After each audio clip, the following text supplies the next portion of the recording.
On ne mange pas la route. Après le bel édifice réalisé par le président Alassane Ouattara entre Yamoussoukro et Tiebissou, la célébration de cette autoroute a bel et bien eu lieu. Il faut le dire sans hésiter, la route véritablement procède le développement. Autrement dit, sans la route, il n'y a pas de développement durable. En Côte d'Ivoire, une opposition à l'esprit sclérosé, rétrograde, clairant que la route ne se mange pas. C'est vrai, mais récapitulons que si on ne mange pas la route, par contre, fait manger. C'est cette réalité qu'il tente d'ignorer par la pure démagogie, le populisme ou encore par pure malhonnêteté intellectuelle.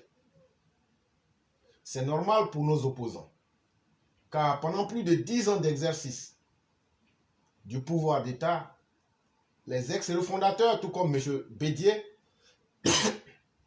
n'ont pas pu offrir un seul kilomètre d'asphalte à la Côte d'Ivoire.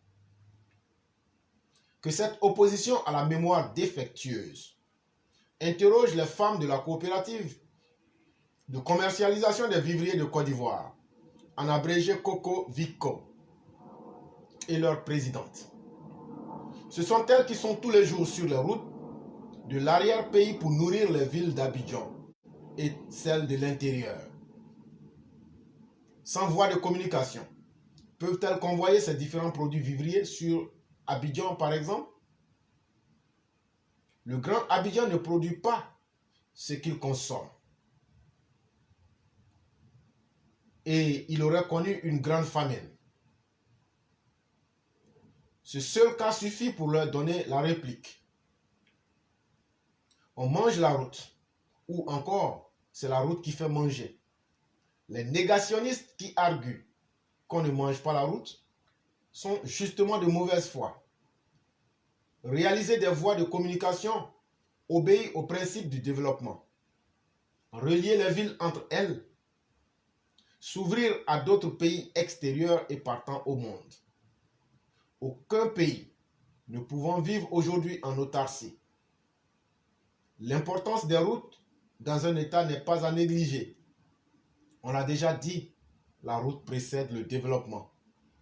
Autrement dit, aucun pays digne de ce nom ne peut vivre replié sur lui-même. C'est une folie. Le réseau routier ivoirien est envié et convoité par les pays de l'Interland que sont le Mali, le Burkina et bien d'autres pays. La survie de ces pays dépend de la construction d'infrastructures routières qui vont désenclaver régions et États. Ces opposants ivoiriens ont-ils envie de voir ce pays sans voies qui desservent les différentes entités ou régions de ce pays? S'ils ont des villages, comment y vont-ils aller? Comment leurs parents écouleront-ils aussi leurs marchés urbains? Écouleront aussi sur les marchés urbains leurs produits agricoles. Comment vont-ils scolariser leurs enfants si leurs productions pourrissent dans les greniers faute d'acheteurs? Le président Alassane Ouattara a engagé une lutte farouche contre la pauvreté en désenclavant par la construction de ponts, de routes et d'autoroutes et des voies de communication modernes, départements et régions de la Côte d'Ivoire, pour permettre à chaque paysan de vivre de ses productions. C'est une hérésie, un non-sens que de soutenir qu'on ne mange pas la route. Et nous voici en décembre 2022, les populations de Yamoussoukro et de Tiebissou qui mangeront bientôt l'autoroute. C'était un texte tiré du journal L'Essor avec quelques modifications d'éclaireur pro-vérité. On ne mange pas